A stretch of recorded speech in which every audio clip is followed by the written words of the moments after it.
Fini les problèmes d'espace disque avec cet appareil. Aujourd'hui les amis, je vous parle du NAS TS133 qui m'a été très gentiment envoyé par la marque Knapp. J'ai déjà eu l'occasion d'expliquer quel était l'objectif d'un NAS lors d'une précédente vidéo, mais pour faire simple, c'est un peu comme un cloud directement hébergé chez toi. Dans cette vidéo, je vais rentrer un peu plus dans le détail concernant le modèle TS133 que j'ai donc sous la main. Déjà, pour commencer, son branchement est extrêmement simple. La notice contenue dans la boîte est super claire et va directement à l'essentiel. Une fois installé, il faut télécharger QFinder Pro, qui est donc directement sur le site de Knapp.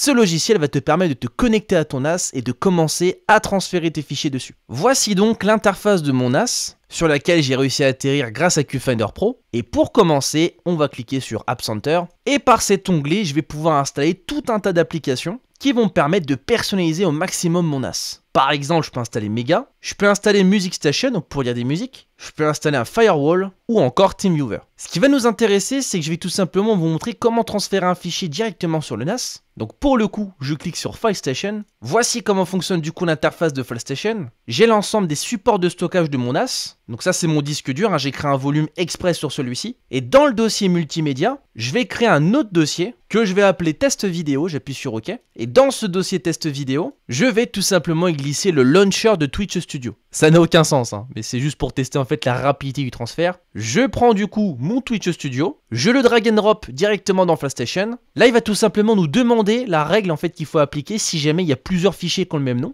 Donc moi, je lui dis de réécrire par-dessus et je vais faire en sorte qu'il définisse cette action par défaut et j'appuie sur OK. Et voilà, le fichier est donc directement sur le NAS. Et du coup, typiquement, si je veux récupérer ce fichier avec un autre appareil, il suffit que je me connecte à mon NAS avec cet autre appareil, et pour le télécharger, il me suffit de faire un clic droit dessus et d'appuyer sur Download. Chose également super importante à savoir, qui est un peu plus technique, le TS133, il est fourni avec le système d'exploitation QTS5, et en fait, son objectif, c'est d'offrir une expérience utilisateur nouvelle génération, avec notamment des mises à jour fréquentes, une interface utilisateur optimisée et des fonctionnalités de sécurité avancées. Pour conclure, ce NAS est au prix de 175 € et tu retrouveras le lien te permettant de te le procurer directement dans ma bio.